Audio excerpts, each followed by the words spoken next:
Hi, my name is Pauline Barnfather and I'm from I Create Craft. I'm an independent Stampin' Up! Demonstrator, and today I'm going to be showing you a technique called Retiform. Retiform literally translates as net structure, but in card making what we do is we create grid lines on the card and we section off areas and then use stamped images, and we usually have a focal point that we have on the card. So here the focal point is the lighthouse, because all the other little areas have been stamped and then more shaded, and the lighthouse has been left a little bit less shaded so that you're drawn to look at that. It doesn't have to be so defined.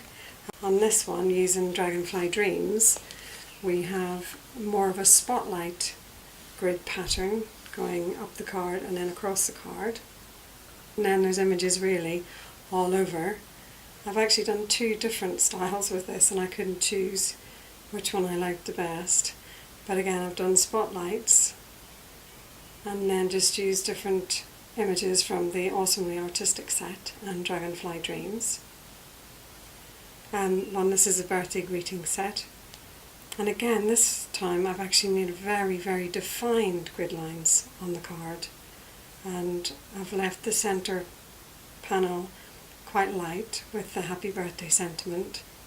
I also have done a more male card using the Guy Greeting set. So again, it's very defined grid lines and I've used lots of the images from that set. Okay, and finally a totally different one using the Moon Baby set, and then I've just taken images from the stamp set and stamped them in different areas. So today I'm going to show you using this style, the High Tide stamp set from Stampin' Up! So I've got a piece of very vanilla card. If you wanted to make very defined grid lines, I'm going to put my post-it notes, so one facing the other, and then I'm going to use a sponge actually. You could use a dauber if you like. I just think I prefer a sponge, so I'm going to dampen a sponge into my Daffodil Delight ink, and I'm just going to take that and ink between the space that is between these two post-its. And then when I lift the post-it note away, I'm left with a very defined grid line there.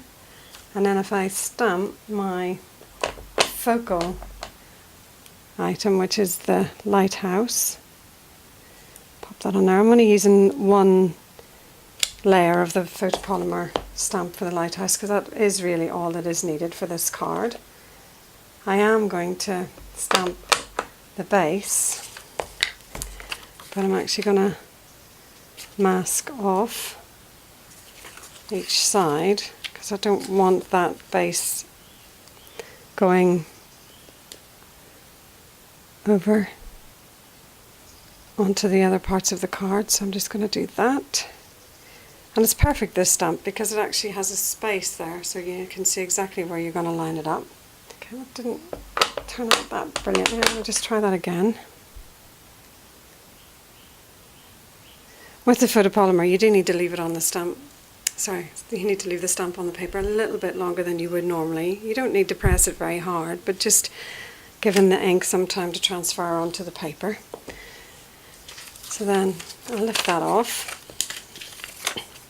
And then what I'm going to do is I'm going to put my post-it notes back on the card, like so. And then again, take my sponge in the Daffodil Delight and ink like that, lift it off, and again I've got a very defined pattern there. And then I'm going to take my sentiment, kind of stamp it on the card,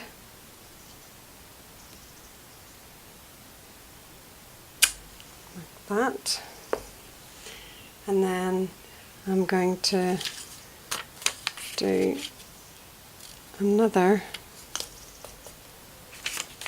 sorry, I need to just mask off there so that I don't go over into my lighthouse area. So I'm going to need another post-it note, so I'm going to do that, like so. And again, just put ink on this face, lift that off to get the defined line. I'm going to stamp some birds, so I shall pop that on there. I'm going to do these in the crumb cake ink. Make sure I've got this the right way around, and I'm going to just, oh, don't want to get any birds in that space. So I just want my birds to be in this grid square here. So just stamp that down gently, lift up, there we go. That square as well, so just put that there, like so. Okay, and in this one, I'm going to just grid off there, protect that one, and we shall put my sponge there, and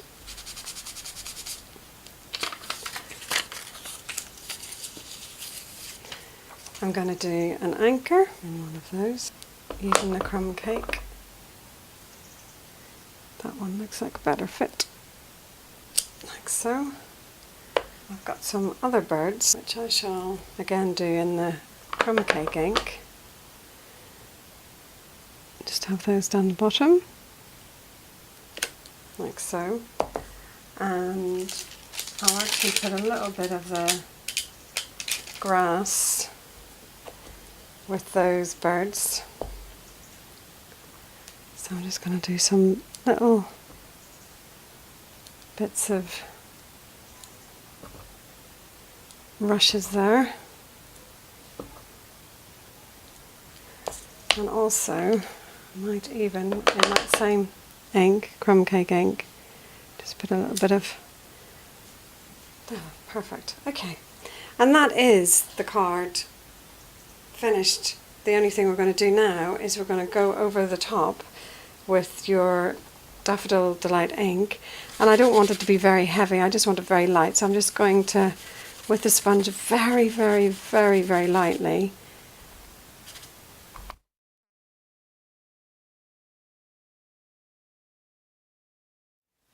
So I have inked very lightly on this side and very lightly on this side, but I have also taken the sponge and I've inked with the Daffodil Delight all the way around the edge of the card as well, just to finish it off.